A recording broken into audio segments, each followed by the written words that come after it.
Hello दोस्तों, नमस्कार। चलिए आज शुरू करते हैं चक्रवृद्धि ब्याज। चक्रवृद्धि ब्याज क्या होता है इसके बारे में आज हम पढ़ेंगे और जानेंगे। देखिए इसमें क्या होता है, पहले तो ये जान लेते हैं कि सिंपल इंटरेस्ट क्या होता है, साधारण ब्याज क्या होता है। उसके बाद हम जानेंगे कि चक्रवृद्धि ब्याज क्या होता है। साधारण ब्याज थोड़ा सा देख लेते हैं और उसके बाद चक्रवृद्धि ब्याज आपको बताऊंगा, कंपाउंड इंटरेस्ट। साधारण ब्याज में यह होता है कि जैसे मान लीजिए कि कोई धनराशि की मूलधन अगर हमारे पास 1,000 रुपये है, ठीक, अगर 1,000 रुपये हमारे पास है और हम किसी को इसको दे दिए, क्या ब्याज पर पैसा नहीं देते हैं गाँव में लोग, तो जैसे ब्याज पर मैं अगर दे दूं किसी को, रेट मतलब क्या होता है, दर, की मतलब क्या होता है, प्रिंसिपल, प्रिंसिपल मतलब होता है मूलधन, ठीक है। और दर लगा दिया कि मैं 10% दूंगा, दर मतलब क्या है, रेट, वार्षिक, वो भी टाइम हमारा क्या है, टाइम मतलब समय, वर्ष, वार्षिक मतलब जो टाइम है, टाइम मतलब समय होता है, ठीक। अवधि वार्षिक रख रहा हूँ, महीना का रखता है तो महीने का मिलता है, और सालाना रख रहा हूँ तो सालाना मिलेगा, ठीक है। तो मान लीजिए कि 1 ईयर, 1 साल के लिए रख रहा हूँ, 1 वर्ष, ठीक है। क्या रख रहा हूँ, 1 वर्ष। मतलब कि 1,000 रुपये अगर हम अपने दोस्त को या किसी को भी क्या कर दें, अगर 10% ब्याज की दर पर 1 साल के लिए अगर दे दें, हमें कितना रुपए 1 साल के बाद वो देगा, 1 साल के बाद हमें कितना देगा, तो कितना देगा, देखिए 1,000 का 10%, 1,000 का 10% कितना होता है, तो डबल जीरो से डबल जीरो कटा और 10 × 100, यानी कि हमको 1,100 रुपये देगा। वो क्या देगा, 1,100 रुपये देगा। ब्याज कितना निकल कर आया हमारा, 100 रुपये क्या निकल कर आया, एस आई, सिंपल इंटरेस्ट। 100 रुपये क्या निकल कर आया है, एस आई निकल कर आया है। हमारे पास से 1,000 तो उसको दिया हूँ, और जो ये 100 रुपये ब्याज निकल कर आया उसको जोड़कर हमें अगले साल वो कितना दे देगा, तो 1,100 रुपया देगा। तो यही क्या हो गया, मिश्र धन। ये क्या हो गया, मिश्र धन, यानी कि अमाउंट, ठीक है।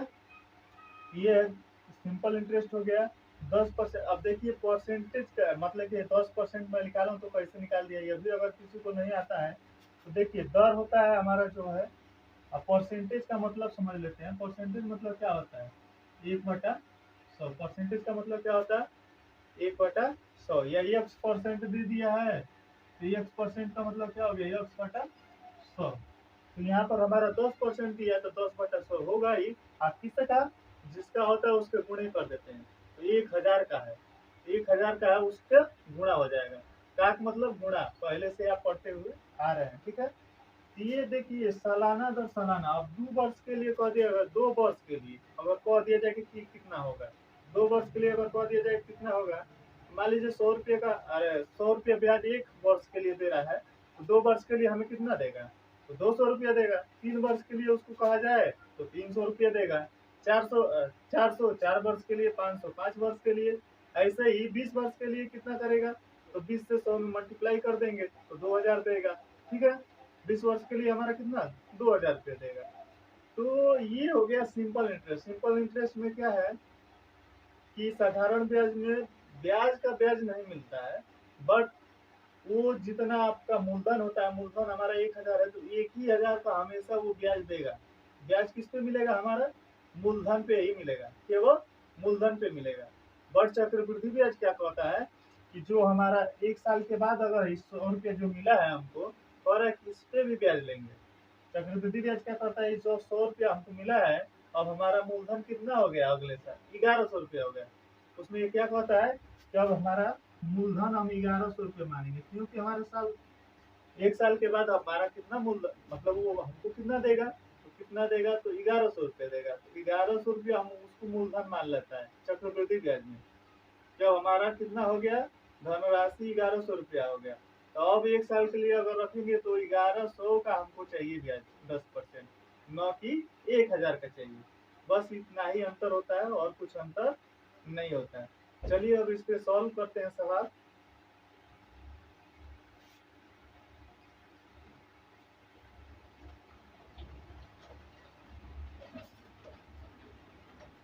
मान लीजिए 10,000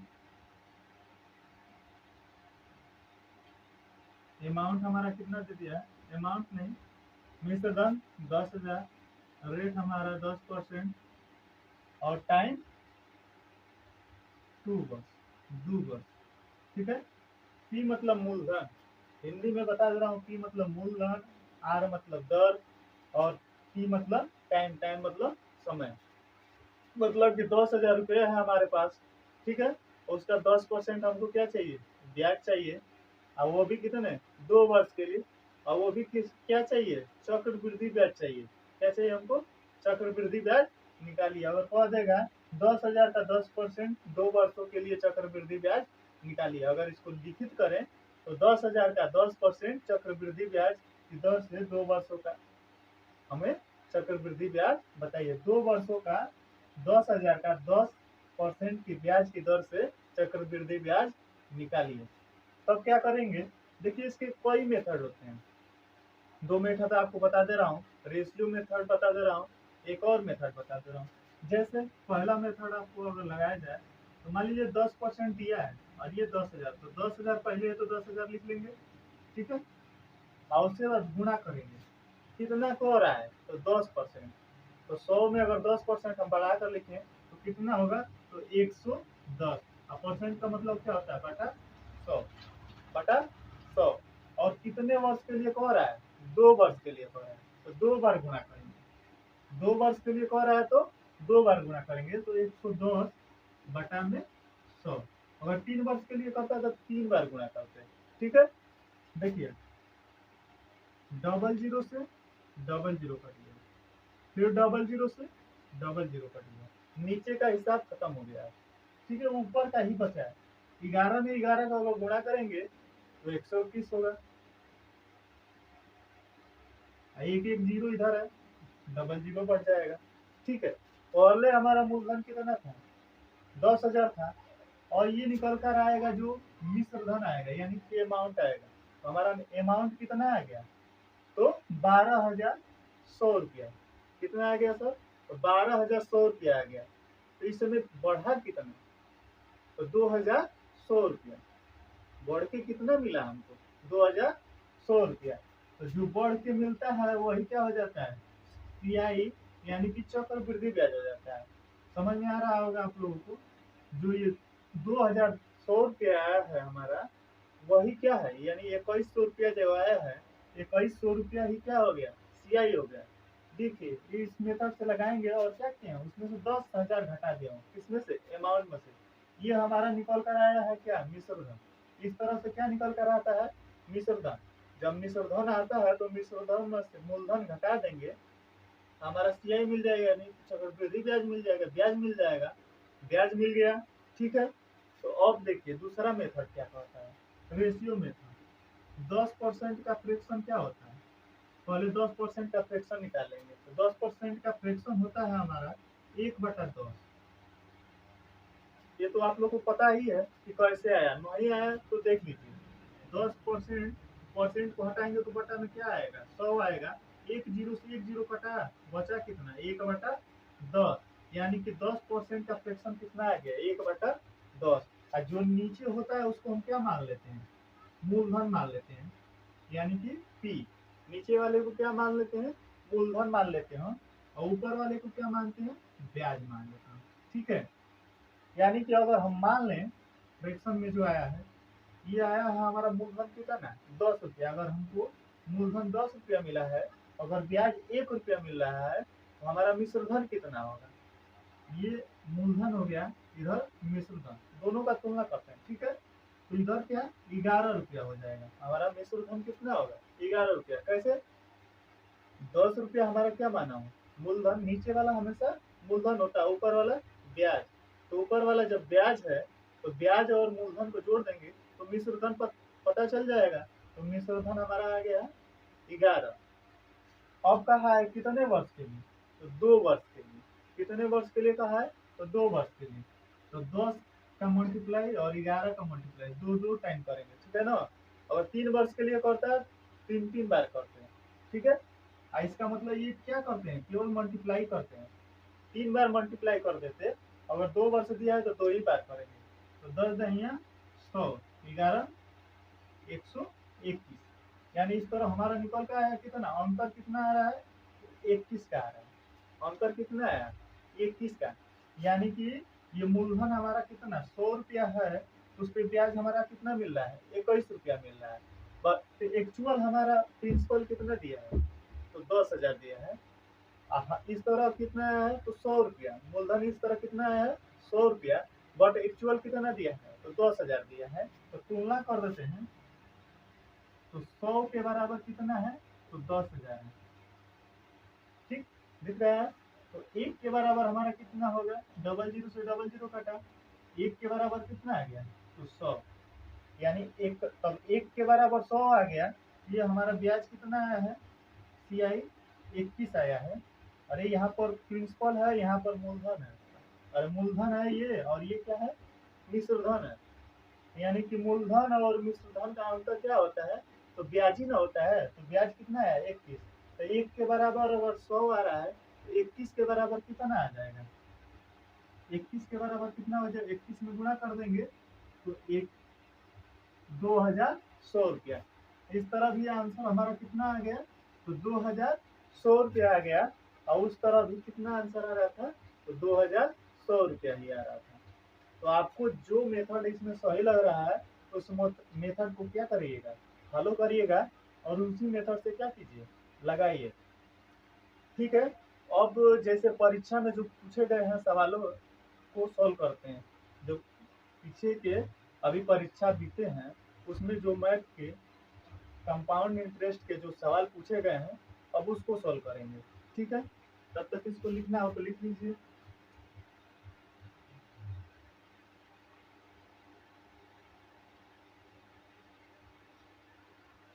चलिए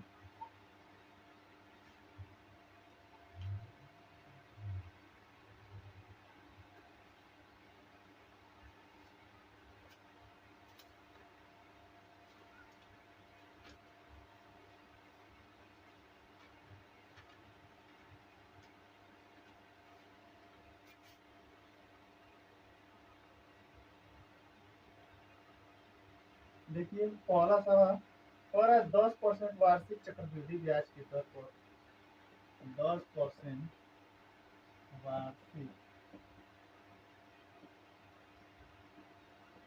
चक्रवृद्धि ब्याज की दर पर,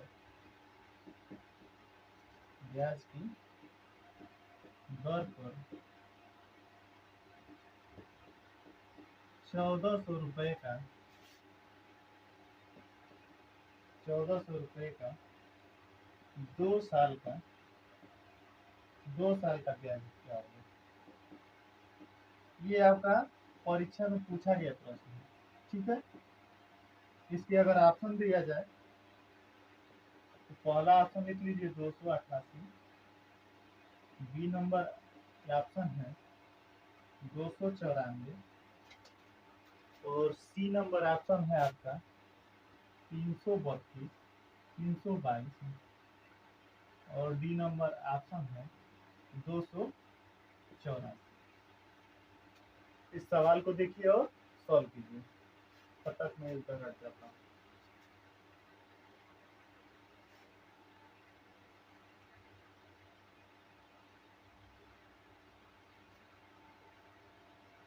चलिए आप सॉल्व कर लिए होंगे, देखिए इसको दोनों मेथड से मैं सॉल्व कर देता हूँ इस सवाल को, पहला रेशियो मेथड से कर दे रहा हूँ और दूसरे मेथड से जिस तरह बता रहा था उस तरह कर दूंगा।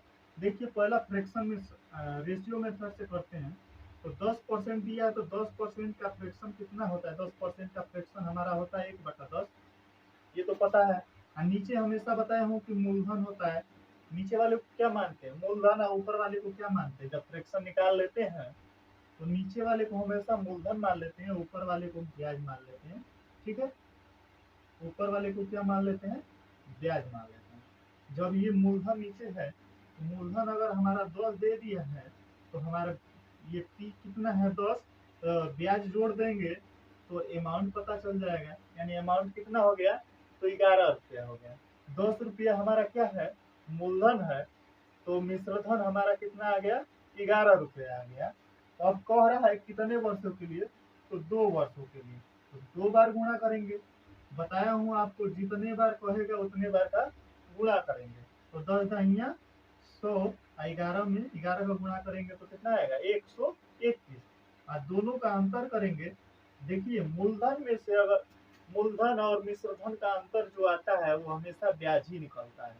क्या निकलता है, तो ब्याज निकलता है। तो हमारा सीआई कितना पता चला, 21 रुपया। सीआई कितना निकला, तो 21 रुपया निकला। बट हमारा एक्चुअल जो हमारे ये मूलधन है, वो मूलधन हमारा कितना दिया है, तो 1400 रुपया दिया है। बट यहाँ पर हमारा मूलधन कितना दिया है, 100 रुपया दिया है। तो पहले मूलधन को हम क्या करेंगे, 1 के बराबर लाएंगे, यानी मूलधन को पहले बराबर कर लें तो आंसर करेक्ट आएगा।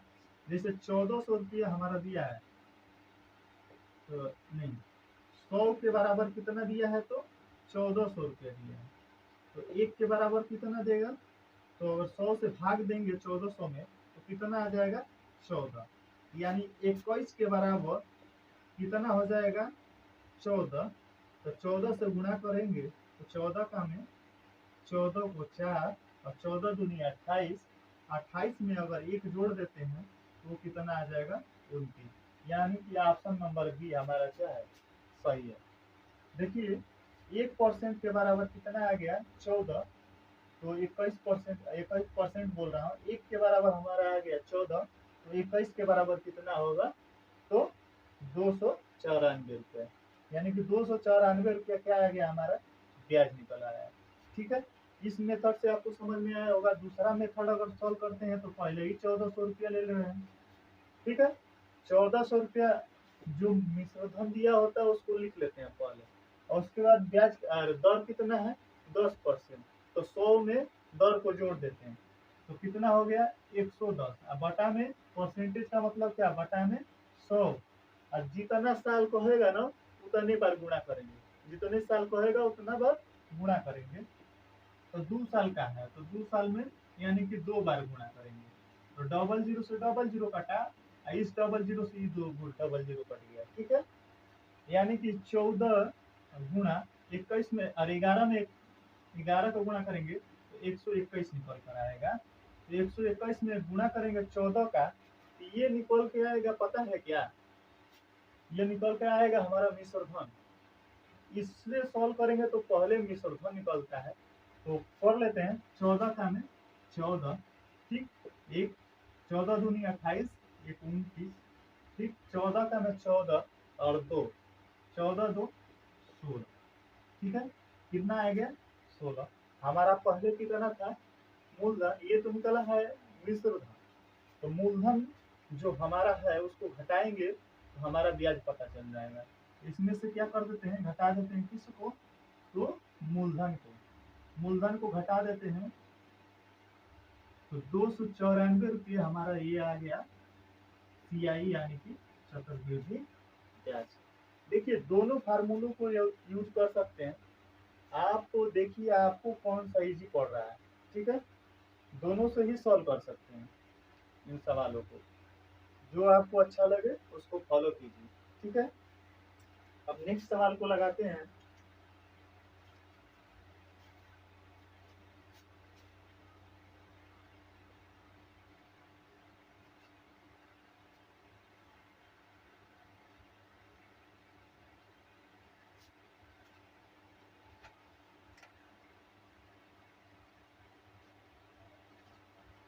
देखिए ज्योति 5000 रुपये का निवेश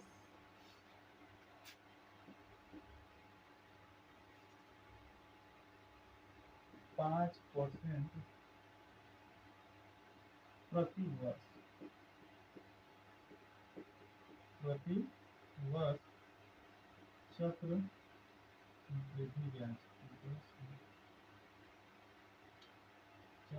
ब्याज की दर पर 2 वर्षों के लिए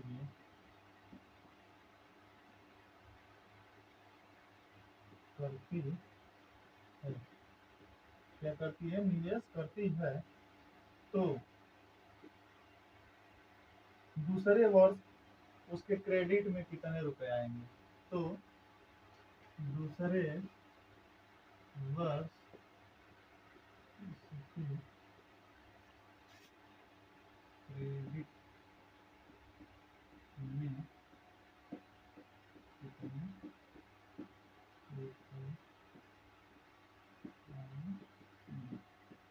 ठीक है, इस सवाल को सॉल्व कीजिए। इसका ऑप्शन दे दे रहा हूँ। पहला ऑप्शन है 5,500,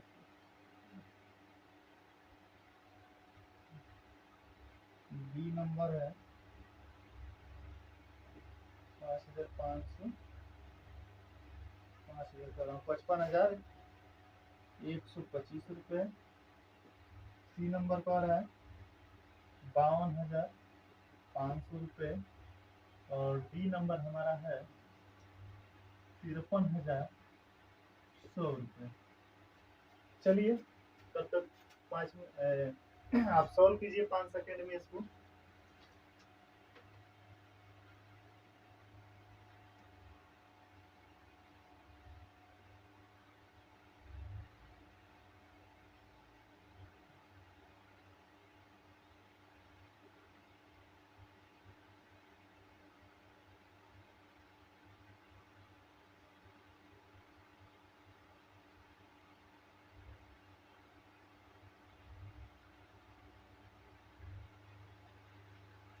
चलिए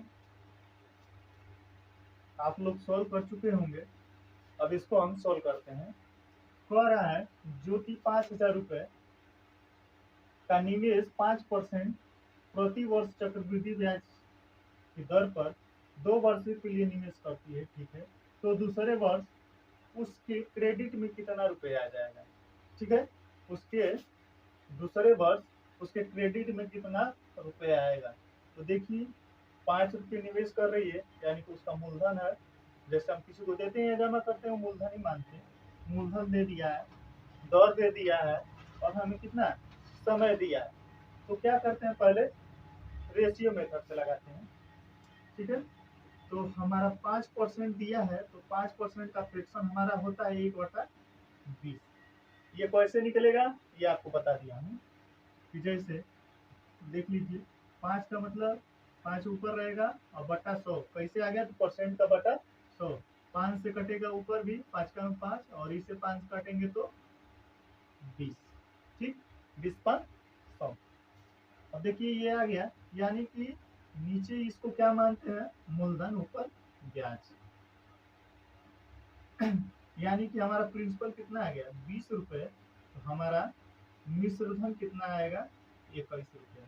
कितने वर्ष के लिए वो जमा कर रही है, तो 2 वर्ष के लिए। तो जब 2 वर्ष के लिए कर रही है तो 2 बार गुणा करेंगे, तो 20 गुणा 20 और 21 गुणा 21। ठीक है, 20 में 20 का गुणा करेंगे तो 400, और 21 में 21 का गुणा करेंगे तो 441। देखिए 20 में 20 का गुणा करेंगे तो 400 आएगा, और 21 में 21 का गुणा करेंगे तो 441 रुपये आएगा।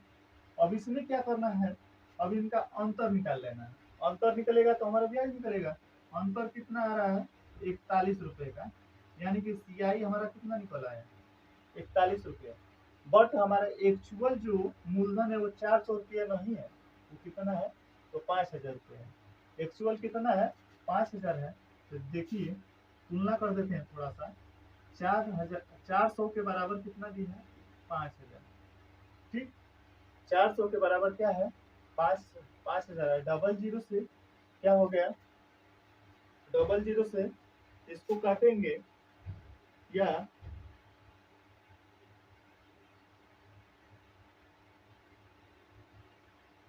थोड़ा सा मिस्टेक किया हूँ, ये 5,000 रुपये नहीं है, ये 50,000 रुपये है।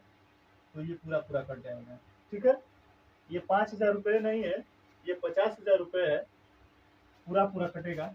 डबल जीरो से डबल जीरो कटा, और 4 से इसको काटेंगे तो 4 का में 4 बचा कितना, एक 10 हो गया, यानी इधर आएगा तो कितना, 4 दूनी के 8 और 4 पचे 20, ये पूरा पूरा कट गया, यानी 1% के बराबर कितना, नहीं तो नहीं कटता वो। अगर ये अगर हम 5,000 रुपये रखते तो ये कटता नहीं, यहाँ पर 50,000 रुपये रहेगा तो ये कट जाएगा। ठीक है, तो एक की वैल्यू कितनी आ गई, 1% की वैल्यू 125, तो हमको निकालना कितना है, 41% की वैल्यू। 41% की जो हमारी वैल्यू होगी, तो 125 में क्या कर लेंगे, 41 से मल्टीप्लाई कर लेंगे। ठीक है, तो कर लेते हैं, ये तो यही हो जाएगा, 4 पच्चीस 20, एक का गुणा करेंगे तो 125 ही आएगा, 4 का गुणा करेंगे 4 पच्चीस 20, और 4 दूनी के 8, 8 दो 10, और 4 का में 4 1 5। ठीक है, तो 5 2 1 5, ये हमारा क्या आ गया, ये हमारा निकल कर आया है चक्रवृद्धि ब्याज। 2 वर्षों का क्या निकल कर आ गया, चक्रवृद्धि ब्याज। 41 क्या है हमारा, तो सीआई है ना, यानी चक्रवृद्धि ब्याज है। तो सीआई हमारा निकल कर आ गया 5,125 रुपए। अब पहले से हमारा कितना है, तो 50,000 रुपए मूलधन दिया है, 50,000 मूलधन दिया है, और उसमें 5,125 रुपया जोड़ देंगे तो हमारा मिश्रधन निकलेगा। मिश्रधन ही पूछा है कि क्रेडिट में 2 वर्ष के बाद उसके कितने रुपए आ जाएंगे, तो 2 वर्ष के बाद उसके क्रेडिट में कितना रुपया आएगा, यानी कि जो आएगा वो मूलधन ही होगा। ठीक है, तो मूलधन हमारा कितना हो जाएगा, 50, यानी कि ये कितना आया, 5,000, यानी कि 55,125 रुपये। तो ऑप्शन में हमारा कहाँ दिया है, तो 55,125 रुपये। ठीक है, और दूसरे मेथड से भी लगाएंगे तो उतना ही आंसर आएगा। ठीक है, जैसे बताया हूँ। अब नेक्स्ट सवाल को लगाते हैं। ये तो हो गया, मिश्रधन निकालना सीख गए, फिर ब्याज निकालना सीख गए, अब समय निकालना सीख जाएंगे, फिर दर निकालना सीख जाएंगे। ठीक है सर, इन 3-4 चीजों को सीखना अनिवार्य है, यही सब परीक्षा में पूछता है, कभी दर निकालने के लिए कह देगा, तो कभी समय निकालने के लिए कह देगा। ठीक है, तो उन सभी सवालों को सोल्व करते हैं। देखिए, इसमें कह रहा है, समय निकालने वाला पहले क्या कर रहा है, प्रतिवर्ष दर से कुछ अवधि के लिए कुछ चक्रवृद्धि ब्याज 331 रुपया है, तो अवधि ज्ञात कीजिए। क्या कर रहा है, 1,000 रुपया दिया है, 10% हमको दर दे दिया है, और प्रतिवर्ष 10% लगा रहा है, कुछ अवधि है, अवधि हमको समय नहीं दिया है, हमको समय निकालना है, समय निकालने के लिए, और हमें ब्याज दे दिया है, ये 3 चीजें दिया है, हमको समय बताना है। तब क्या करेंगे, इस सवाल को अगर लगाना हो तब क्या करेंगे, इसमें क्या करते हैं, मिश्रधन, मिश्रधन और क्या, मूलधन पहले ज्ञात करते हैं। तो हमारा मूलधन दिया है 1,000 रुपये, पी बराबर कितना दे दिया है, 1,000 रुपया हमको दे ही दिया है, और हमको मिश्रधन ज्ञात करना है। मिश्रधन हमारा यानी कि अमाउंट, ब्याज और मूलधन को अगर जोड़ देते हैं तो मिश्रधन निकलता ही है। तो इसमें क्या करना है, इन दोनों को जोड़ देंगे तो 1,331 रुपये हमारा क्या हो गया, तो मिश्रधन हो गया। अब मिश्रधन हो गया तो हम इसको काट लेते हैं, इसको क्या कर लेते हैं, काटते हैं, तब तक जब तक ये कटेगा, इसको काटेंगे ये कटेगा ही नहीं। हमको दिया है क्या, 10%, दर कितना दिया है, 10%, तो 10% का फ्रैक्शन निकाल लें तो कितना आ जाता है, 1/10। 10% का दिया, अगर हम फ्रैक्शन निकालें तो कितना आता है, 1/10। जब 1/10, तो नीचे वाला हमेशा बताया हूँ मूलधन मानते हैं, और ऊपर वाला क्या होता है, तो ब्याज मानते हैं। तो नीचे हमारा मूलधन निकल गया, यानी कि मूलधन हमारा किस फॉर्म में होना चाहिए, तो 10 के फॉर्म में होना चाहिए। इसमें ब्याज को जोड़ देंगे तो हमारा मिश्रधन कितना आएगा, यानी अमाउंट कितना, 11 आ जाएगा। तो ये अमाउंट हमारा किस में होना चाहिए, तो 11 के फॉर्म में होना चाहिए। यानी कि अब बताइए कि 10 का कितना वर्ग कर दें, क्यूब कर दें कि 1,000 आ जाए, या 11 का वर्ग कर दें या क्यूब कर देंगे तो क्या 1,331 रुपया आ जाएगा। तो क्या कर देंगे, अगर क्यूब कर देंगे दोनों का तो क्या आ जाएगा हमारा, अगर 10 का क्यूब कर देंगे तो 1000 आ जाएगा, और 11 का क्यूब कर देंगे तो कितना आ जाएगा, 1331 रुपया आ जाएगा। जो क्यूब किए है ना, यही हमारा क्या है, टाइम टाइम निकल कर आया है। ठीक है, ये कटता तो हम काट कर और नीचे लाते, बस ये कट नहीं रहा है। अगर सवाल में आएगा जो आपका, इसको जोड़ने के बाद अगर कट रहा होगा तो उसको काट के एकदम सबसे छोटे फॉर्म में लाना होता है, कि जब तक वो कट रहा है तब तक काटेंगे, और जहाँ काटना बंद हो गया, कटना बंद हो गया, वहीं छोड़ेंगे। ठीक है, और उसके बाद ये फ्रैक्शन निकालेंगे, और फ्रैक्शन के रूप में उसकी घात चढ़ाएंगे। मतलब फ्रैक्शन निकाल लेंगे तो हमेशा समझ में आ जाएगा, जब फ्रैक्शन निकालेंगे तो हमारा मूलधन किस फॉर्म में होगा और मिश्रधन किस फॉर्म में। तो मूलधन हमारा 10 के फॉर्म में होगा, 10 की पावर चढ़ेगा, और मिश्रधन हमारा क्या होगा, 11 के फॉर्म में उसकी पावर चढ़ेगी। और उसके बाद जो आया होगा उसको हम देख लेंगे कि कितना क्यूब करने पर अगर आ रहा है, यदि क्यूब करने पर आएगा तो 3 वर्ष होगा, अगर वर्ग करने पर आ रहा है तो 2 वर्ष उसका समय होगा। ठीक है, अब देखते हैं नेक्स्ट सवाल को। इसका आंसर कितना आ गया, तो 3 वर्ष आ गया। इसका आंसर कितना आ गया, 3 वर्ष। अब समय निकालना भी आप सीख चुके हैं, अब दर निकालना सीखेंगे, और समय, तो समय निकालना सीख लीजिए, और दर निकालना कल सीखिएगा। ठीक है, एक सवाल और पीछे वाले सवालों पर करा दे रहा हूँ जो परीक्षा में पूछा गया है। 5120 रुपये की राशि पर की राशि पर 12.5%, क्या कह रहा है, 12.5% की दर से, देखिए थोड़ा सा कॉम्प्लिकेटेड कर रहा है, 3 वर्षों के लिए। ये जो दशमलव वाला देता है, ये थोड़ा देख कर बच्चे घबराने लगते हैं। इसी को समझना है, ये जितना दिखने में पेचीदा होता है उतना ही आसान होता है, इसलिए इसको देख कर घबराना नहीं है, और इसको आराम से सॉल्व करेंगे और समझेंगे से संयोजित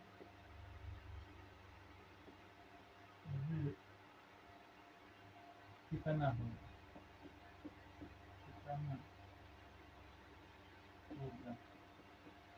ठीक है, इस सवाल का अगर ऑप्शन दे दें,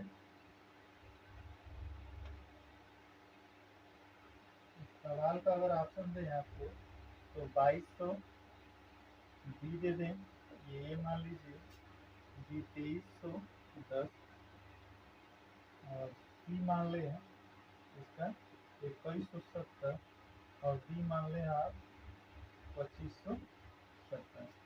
चलिए इसको सॉल्व कीजिए। देखिए सवाल कह रहा है 5120 रुपये की धनराशि पर 12.5% का दर लगाया गया है। कितना का, तो 12.5% का दर लगाया गया है। आपसे कह रहा है 3 वर्षों में चक्रवृद्धि ब्याज संयोजित करने पर कितना होगा। बहुत ही आसान है, बस यहाँ पर 12.5% है। 12.5% का आपको फ्रैक्शन आता है तो इजी है, और निकाल लेते हैं तो उतना ही इजी है। नहीं भी आता है तो उसको निकाल लीजिए। फ्रैक्शन निकालने के लिए आपको पहले बताया हूँ, नहीं आता है तो मैं अभी बता रहा हूँ, तब तक आप लोग सोल्व कीजिए।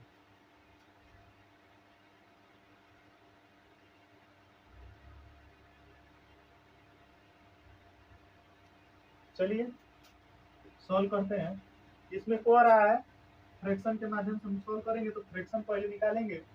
तो 12.5% का क्या होता है, तो 12.5% का 1/8 होता है फ्रैक्शन। इसकी फ्रैक्शन क्या होती है, तो 1/8 होता है। तो 1/8 कैसे आया, अगर किसी को नहीं आ रहा है तो देखिए 125 जो है, मान लीजिए परसेंटेज का मतलब कि बटा 100 होता है, या परसेंटेज का बटा 100 आएगा, दशमलव हटाएंगे तो भी नीचे क्या आ जाएगा, एक जीरो बढ़ जाएगा। अब ये 25 से कट रहा है, ये अभी क्या कर रहा है, 25 से कट रहा है, चाहे 125 से अभी कट रहा है, 125 से अभी कट रहा है। तो 125 का में 125 है, 125 बाटे कितना, चाहे देखिए 25, ठीक है कट जाएगा।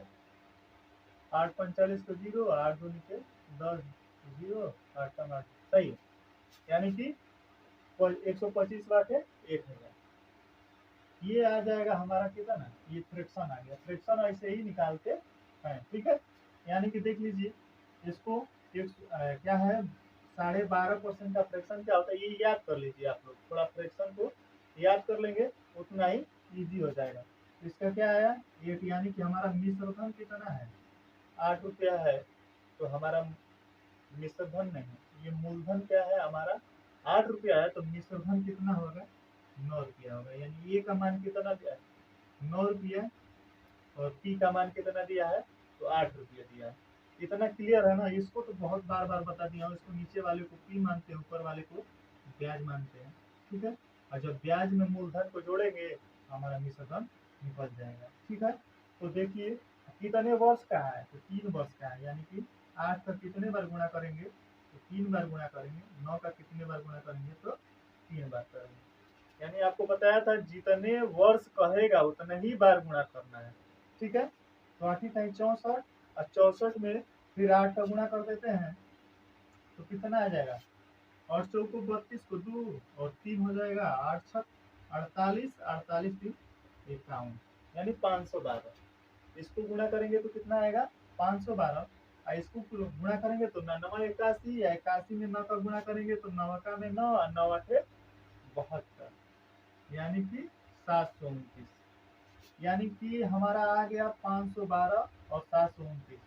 मूलधन कितना आया है तो 512, और मिश्रधन कितना आया है तो 729, और दोनों का अंतर हम निकाल देंगे तो कितना आएगा, इसको घटाएंगे तो 7, अरे 9 में से 2 गया 7, एक 2 में से 1 गया 1, और 7 में से 5 जाएगा तो 2, यानी कि 217।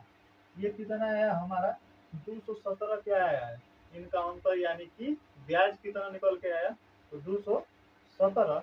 पहले अब कंपेयर कर लेते हैं, मूलधन हमारा कितना दिया है तो 5120 रुपया दिया है। 5120 रुपये के बराबर यानी क्या है 512 है, क्या है तो 512 क्या है तो किसके बराबर है तो 512 बराबर कितना है तो 5120 रुपये के बराबर, तो 1 के बराबर निकालेंगे तो 512 से 512 कटा, 1 बराबर कितना आ गया तो 10 आ गया। 1 के बराबर हमारा कितना आ गया 10। हमको ब्याज क्या पूछा है 3 वर्षों का चक्रवृद्धि ब्याज पूछा है, तो ब्याज हमारा कितना निकला है 217। क्या निकला है 217, 1 के बराबर 10 है तो 217 के बराबर कितना हो जाएगा, 10 से गुणा करेंगे इसमें तो 2170, 2170। तो 2170 हमारे पास, ये गलत ऑप्शन दे दिया हूँ क्या, 2170 यहाँ पर है, ठीक है।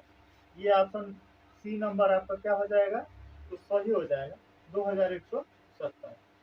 अब आगे के कुछ टाइप बचे हुए हैं चक्रवृद्धि के सवाल, जिसको हम नेक्स्ट वीडियो में क्या करेंगे समझेंगे और देखेंगे। तब तक के लिए धन्यवाद, इतना वीडियो देखने के लिए। आगे मिलते हैं नेक्स्ट वीडियो में।